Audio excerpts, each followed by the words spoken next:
নমস্কার, দেখছেন কলকাতা টিভি। আপনাদের সঙ্গে আমি মধুবন্তী। শুরু করছি আমাদের বিশেষ অনুষ্ঠান কারার ওই লৌহ কপাট।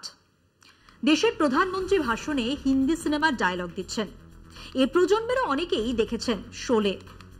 সেখানে ধর্মেন্দ্রর ডায়লগ ছিল চুন চুন কর মারুঙ্গা, চুন চুন কর মারুঙ্গা।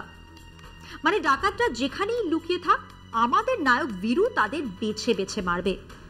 তো এন্টায়ার পলিটিক্যাল সায়েন্স পড়া আমাদের প্রধানমন্ত্রী রোজই নিজের শিক্ষা দীক্ষা আর জ্ঞানের নয়া নয়া মাইলস্টোন খাড়া করেন। উনি জানালেন রেজাল্টটা কেবল বের হতে দিন, চুন চুন কর জেল মে ডালেঙ্গে।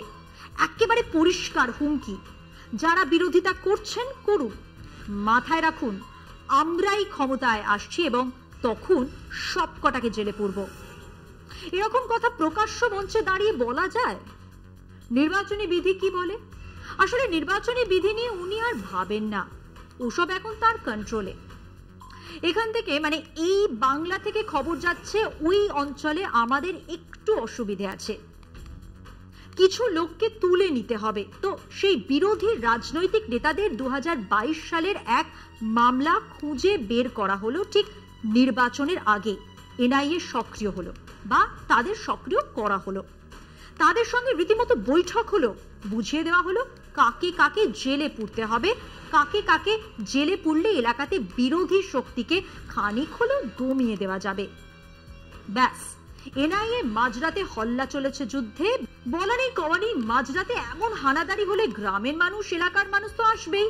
তাদের সঙ্গে তেড়িয়া হয়ে কথা বলার নির্দেশ আছে, উস্কানি দেবার নির্দেশ আছে, এবং সেই উস্কানিতে পা দিয়ে গ্রামবাসীরা উত্তেজিত হলেই পিছনের গাড়ি থেকে অপেক্ষমান চোখে চোখ রাখা চ্যানেলের রিপোর্টারেরা হাজির হবে। দেখেছেন দেখেছেন এ রাজ্যে আইন শৃঙ্খলা বলে কিছুই নেই। যারা দেশদ্রোহী তাদেরকেও ধরতে দিচ্ছে না তৃণমূল। এ রাজ্যের মুখ্যমন্ত্রী তাদেরকে আড়াল করছে। The nation wants to know. দেশের প্রধানমন্ত্রী মঞ্চ থেকে বলে যাচ্ছেন চুন চুন কর জেল মে ডালেঙ্গে। আরে বাবা, অত বাছাবাছির কি আছে?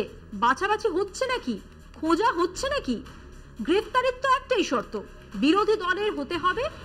এখনো ঘাড় না নোয়ালে তাকে আগে গ্রেফতার করো, যে কোনো অজুহাতে গ্রেফতার করো। তারপর আইন আইনের পথ ধরে চলবে, তারিখ পে তারিখ, তারিখ পে তারিখ। বিরোধী নেতারা জেলে না হলে পালিয়ে বেড়াচ্ছে দেশে, সর্ববৃহত্তম গণতান্ত্রিক দেশে গণতন্ত্রের খ্যামটা নাচ হচ্ছে। নির্বাচন নির্বাচন হচ্ছে। দেশের দুজন নির্বাচিত মুখ্যমন্ত্রী জেলে, ইডি আর সিবিআই এর অভিযান চলছে, ধরা হচ্ছে, জেলে পোড়া হচ্ছে দেশের 99% রাজনৈতিক বিরোধীদের। এর মধ্যে আবার বাছাবাছির কি আছে?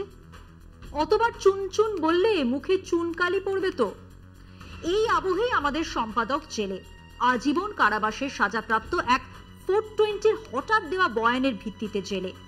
ওই একই কারণে উনি বিরোধী আরএসএস বিজেপির সাম্প্রদায়িক রাজনীতির বিরোধী এবং চ্যানেলটিকে চড্ডিয়ার ভক্তদের আখড়া করে তুলতে দেননি, তাই তিনি জেলে। আর সেই জন্য আমরা দাবি করছি সুবিচারের, justice. Justice for Kolkata TV, justice for Kaustubh Roy. আজকের পর্ব এ পর্যন্তই। অপেক্ষা থাক আগামী দিনের জন্য। ততক্ষণ দেখতে থাকুন কলকাতা টিভি, রাত দিন 7 দিন।